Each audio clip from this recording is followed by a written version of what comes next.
welcome back. Get on up in here. Get on up in here because today we are going to be planting up some beautiful Christmas roses.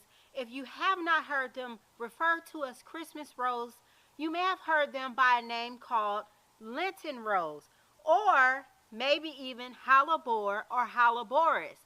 You guys, now is the time of the year where you can easily go and find your Christmas roses or your Hellebores or your Lenten roses, whichever way you want to call them. So we're going to head on in because we're going to be doing a beautiful Christmas arrangement. And the beauty with this is it's also going to be just as beautiful if you use this planting arrangement as an early spring arrangement in your garden. So come on, you guys, let's get to it.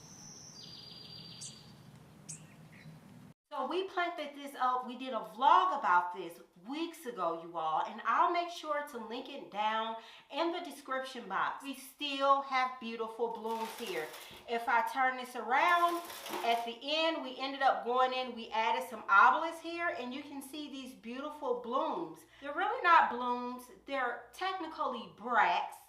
It's a little bit of argument in between that, but that is why your flowers last so long. And even when your flower is not in bloom, it still looks good. But what we're going to do is we're going to grab some of these plants, and then I'm going to show you guys where we're going to be putting these because they're going to be housed in my greenhouse. It's really not a greenhouse, it's really a sunroom, but it's basically my makeshift greenhouse, my plant room, and especially now since my studio's under construction. Let's go over here and I'll show you where these Hellebores are going to be going. I think you guys are going to like this here. We pulled these boxwoods out from our lion fountain area. We moved them on the inside so we could go ahead and overwinter them here in the sunroom or the greenhouse. So they are absolutely loving their life. They've actually put on some growth. So what I want to do is I want to go in and give these boxwoods an underplanting. It's going to be beautiful. Now, this arrangement that we're going to do, you can definitely use this for early spring planting in your 2023 container gardening. If it's one thing that I love to do, I definitely love to container garden, you all. Container gardening is my jam. A little crowded in this space right here. So what we're going to do is we're going to come in and we're going to move these containers over. We're just going to move one for right now, so we can go ahead and we can put our planting together. So it's a very big, huge container. So what I like to do is I like to go in and I just let the rim of the container move itself, since it does have soil in there as well as a heavy plant.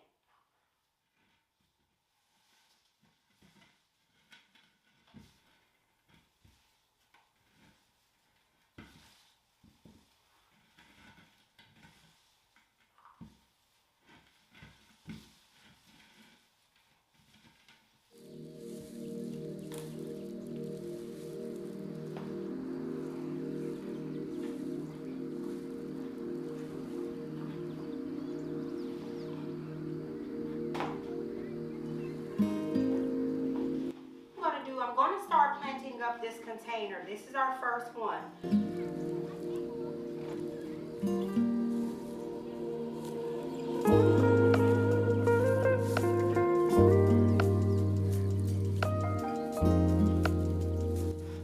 going to go ahead and grab a little bit of soil because I don't necessarily want to go down into the roots of my boxwood here. Alright, so I already got some soil. So I'm just adding a little bit of Pro Mix in. I like the Pro Mix. It does have mycorrhiza in there, which is good for root development. And I also start a lot of my seeds with this Pro Mix.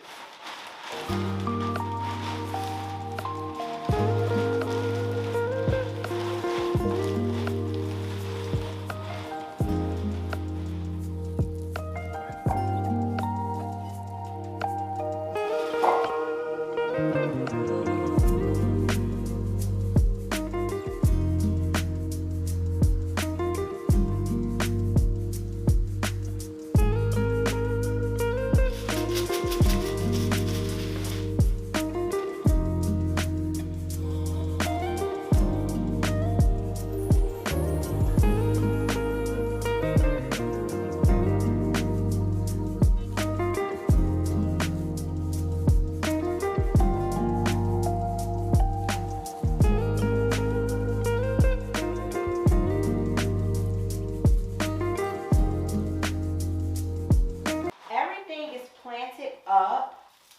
I'm going to go in real quick and just kind of dig out these leaves from the fall time.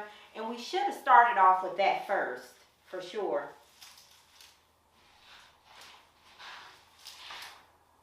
Come on, girl.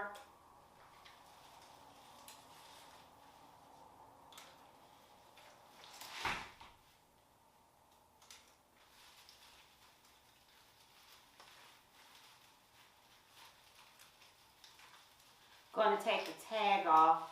Now, what I will do sometimes, if I'm not sure where I'm going to have a plant in my garden, I will leave the tag on it. Shape this up really quick, and I really should use my scissors instead of my pruners, but I'm just trying to do a quick job on this. Take my gloves off real quick.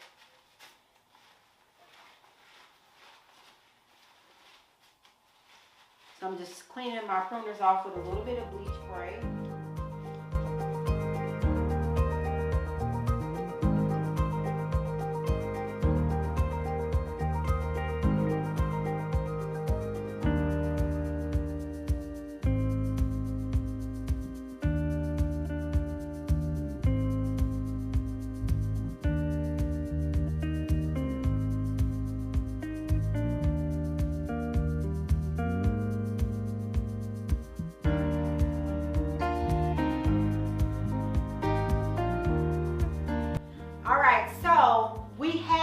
The boxwood shearing back. If I have a lot of time, I will go in with my scissors and I just find something really relaxing about just being out there with your shears and just nipping this back.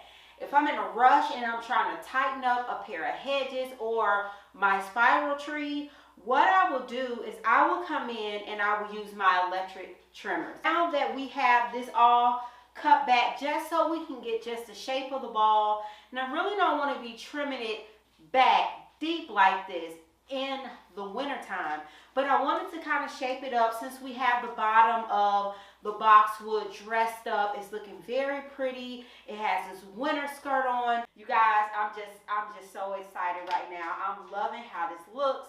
It's just, when I tell you I love container gardening, I love container gardening because here we are in the middle of December and we're literally manipulating this situation. Now, I am one that will plant up a Lenten rose, a winter rose, a Christmas rose outside in my garden. And I've had where I put a video out last year and I was talking about hellebores and I placed them outside on my table in the middle of winter. You guys, we had blooms for a very long time. We actually took that arrangement of hellebores and I gave all of those hellebores away to a family member, and they're in their garden right now and they cannot wait until they get blooms this year. What I will do with my hellebores, once it comes time for springtime to come around, I will go ahead and I will take my hellebores out and I will move these out into the garden, into my raised bed area.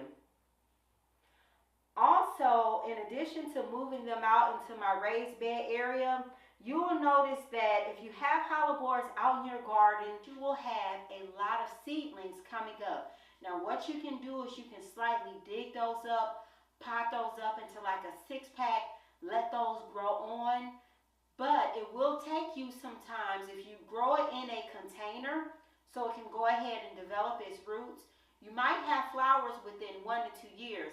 But if you let that hellebore stay in the garden and kind of just grow along, it might take you sometimes 3 years just to get your first bloom. But to me, I feel like it's well worth it. And we have hellebore stretched all the way around the back. We have a superba in the front.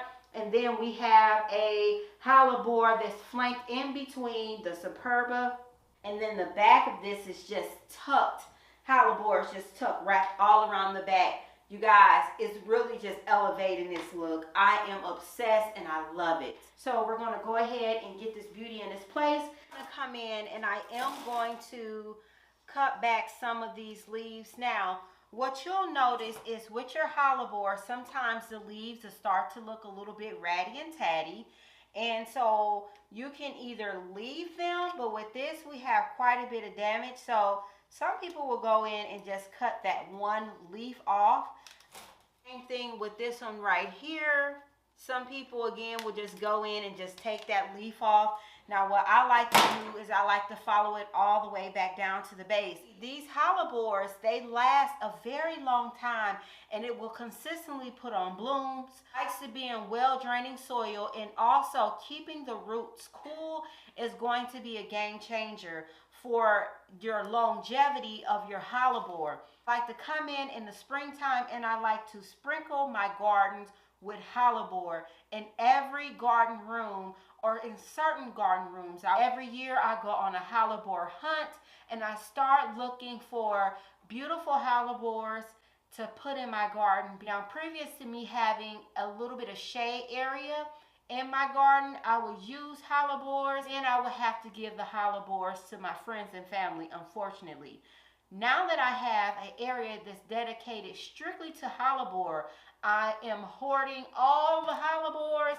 Any hellebores that I can get my hands on, I go crazy and I buy them in bulk. Again, 8, 10, 12, 20 even hellebores, because hellebores typically come up in the early winter. Sometimes I've seen hellebores come up in the landscape when it's snow outside. Now you can't beat that. And if you're going to plant your hellebore outside, like use a hellebore for one of your fall containers as one of your plantings, what you want to do is make sure you have the hellebore in the place that you're going to walk by every day, because they come up and they bring such joy and elegance to any garden space. I am going to be coming in, planting up the other container just like that one. I'm going to come back. I'm going to give my spears a shear back. I want you guys to drop down in the comment section, and I want to know, first and foremost, where are you watching me from? I also want to know, do you add hellebores to your early winter garden, your late winter, your spring garden? I definitely want to know. And if you have a favorite hellebore, a favorite variety, I definitely want to know about it. I'm very much inspired and I'm feeling like spring is here, but I know we're definitely in the winter. And that's one of the things that I like to do in order to make sure that when springtime comes along, I do not have cabin fever, spring fever. I plant. I make sure that I have something beautiful in bloom in my garden, inside of the house at all times. And I like to push the limit. If you are in an area like the St. Louis region or south, and you see we're having these pretty warm days, it's a perfect opportunity to get a hellebore, set it out there on your patio, especially if you like to be outside and consistently enjoy your garden throughout all the seasons. Set a hellebore out there. Now, I'm not saying keep it out there when it's below zero weather. I'm not saying that by any means. Then that's when you pick your container up, bring it into the house until the weather passes, or to your garage, or something of that nature. And then when the temperatures even back out, because our weather, it just fluctuates in the St. Louis region. So that's what I will do. When I have opportunities like this, like for example, if I was to add my hellebores outside to my outside garden, I would keep them out there. And if for some reason the weatherman said, hey, it's going to be below freezing, we're going to experience a blizzard, baby, I'm going to run outside, I'm going to pick my hellebore up, I'm going to move it into my sunroom, my greenhouse. If I don't have neither one of those, it's going to the garage. If I don't have a garage, baby, I don't care if I got to put it in the crawl space. I'm going to go out there, I'm going to get my plant, I'm going to bring it in. But then if I'm outside, I'm enjoying my morning tea, my morning coffee, what I will do is I will set it out there with me. If I'm on a Zoom call, I'm notorious for that. I am notorious. Matter of fact, early spring in the Lion Fountain area, it was such a luxurious show. Honey, it was gorgeous, honey. I was on a Zoom call and literally I thought I had my microphone on mute. Do you guys know I left it on? And all of a sudden, the conference got quiet. I'm like, what's going on? Because I'm waiting to get off the call. What noise is that? I'm like, what noise are they talking about? They said there is a trickling water. What is that? So at that point, I knew it was my fountain because I have a beautiful fountain out there, you guys. Honey, I said, unfortunately, it's me. So they said, can you turn the camera around? Honey, I gave them an impromptu tour of the Lion Fountain area, and baby, they lost it. They absolutely 100% lost it because it was totally unexpected. It was accidental. And I was just like, I was super nervous because I'm like, oh my, I know that we're supposed to be in a quiet area. I know that we are supposed to definitely have our microphones on mute. But I love to sit out in different areas of my garden, which is why I always add seating to the various areas to my garden room. Every last one of my garden rooms have some type of seating in them. That is my signature. I love to put a beautiful table where it's unexpected. And you guys, it's those, just adding those little simple treasures.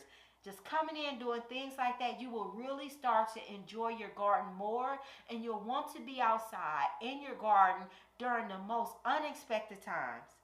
Drop down in the comment box. Let me know what you think about that beautiful arrangement. I would love to hear about it. Thank you guys for watching. Thank you guys for hanging out with me, and I'll see you guys in the next one. I'm getting ready to get this big heavy container in this place. Bye-bye.